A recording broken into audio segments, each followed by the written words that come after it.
Hi hello அஸ்ஸலாமு அலைக்கும். Welcome to Sophie's அடுக்கலை.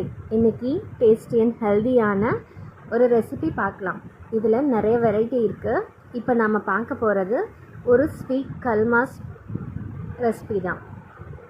இந்த ரெசிபிக்கு 2.25 டம்ளர் ராகி மாவு எடுத்திருக்கேன். அதுக்கு 3/4 டம்ளர் அரிசி மாவு, ஒரு முழு தேங்காய் வந்து துருவினது, 1 டம்ளர் அவல் கலவி ஊற வச்சது எடுத்திருக்கேன், 1/4 கிலோ சர்க்கரை, 25 கிராம் முந்திரி, 20 கிராம் பாதாம், 20 கிராம் வறுத்து தோல் உரித்த நிலக்கடலை. இதெல்லாம் இந்த நட்ஸ் மட்டும் தனியாக நம்ம பவுட்ரு பண்ணி எடுத்து வச்சுக்கலாம். இப்போது இந்த மாவுக்கு 1 டம்ளர் மாவுக்கு 1.25 டம்ளர் தண்ணி அளவு சரியாக இருக்கும். நீங்கள் எந்த டம்ளரில் வந்துட்டு ஒரு மாவு வளர்க்குறீங்களோ அதுலேயே மற்ற எல்லாத்தையும் மெஷர்மெண்ட் பண்ணி எடுத்து வச்சுக்கோங்க.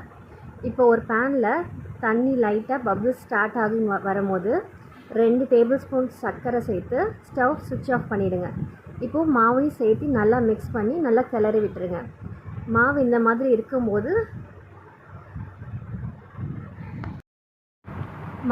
இருக்கும்போது கட்டி இல்லாமல் நல்லா கிளறி விடுங்க. கிளறி வச்சதில் அதுக்கப்புறம் இந்த மாதிரி ஸ்டேஜ் வரும்போது நாம் மூடி போட்டு மூடி வச்சுருங்க.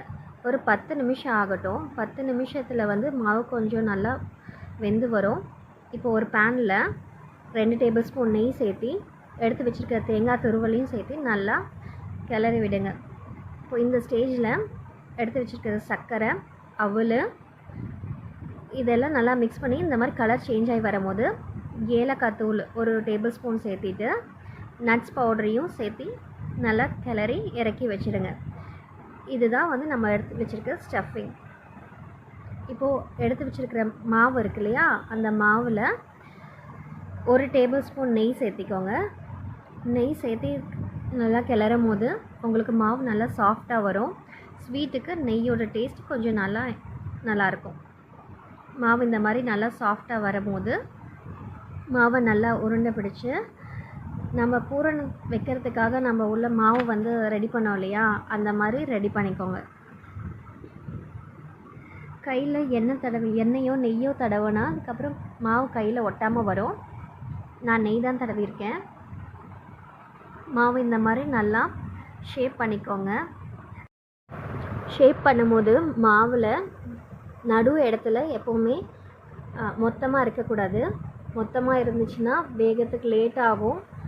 பூரணத்தோடு சேர்ந்து சாப்பிடும் போது டேஸ்ட்டு கொஞ்சம் டிஃப்ரென்ஸ் ஆகும். அதனால் எல்லா ஓரங்களையும் சேர்த்து இதுக்கப்புறம் நல்லா மெலிசாக தட்டி விட்டுக்கோங்க. இப்போ உள்ள ஸ்டஃபிங் வச்சுட்டு நல்லா இந்த மாதிரி மூடி விடுங்க.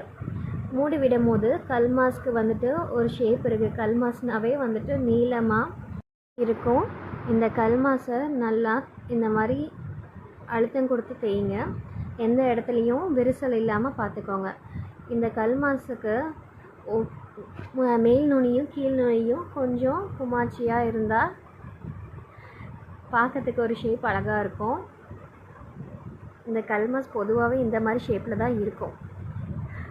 இப்போ எடுத்து வச்சுக்கிற எல்லா கல்மாஸையும் நம்ம ஸ்டீமரில் வேக வச்சு எடுத்து வச்சுக்கலாம். ஒரு 10 நிமிஷம் வெந்தால் போதும், நம்மளோட கல்மாஸ் ரெடி ஆகிடும். இந்த கல்மாஸ்க்கு நாம் இன்னொரு ஃப்ரை பண்ண போகிறோம். இப்போ ஒரு பேனில் 2 டேபிள் ஸ்பூன் நெய், வேக வச்சு எடுத்து வச்சுருக்கிற கல்மாஸ் எல்லாத்தையும் வந்து நம்ம ஃப்ரை பண்ணும்போது நெய்யில் ஃப்ரை பண்ணும்போது கல்மாஸ் வந்து மேலே கிறிஸ்பியாக இருக்கும், உள்ளே நல்லா சாஃப்டாக இருக்கும். ஸோ இப்போது இந்த மாதிரி நல்லா ஃப்ரை ஆன பிறகு நம்ம எடுத்து வச்சுருக்கிறோம் இல்லையா, இந்த 2 டேபிள் ஸ்பூன் நட்ஸ் பவுடர் அதையும் சேர்த்து மிக்ஸ் பண்ணி சர்வ் பண்ணால் நம்மளோட ஸ்வீட் கல்மாஸ் ரெடி ஆகிடும். என்னோடய வீடியோஸ் பிடிச்சிருந்தால் சப்ஸ்கிரைப் பண்ணுங்கள், ஷேர் பண்ணுங்கள், லைக் பண்ணுங்கள். தேங்க்ஸ் ஃபார் வாட்சிங்.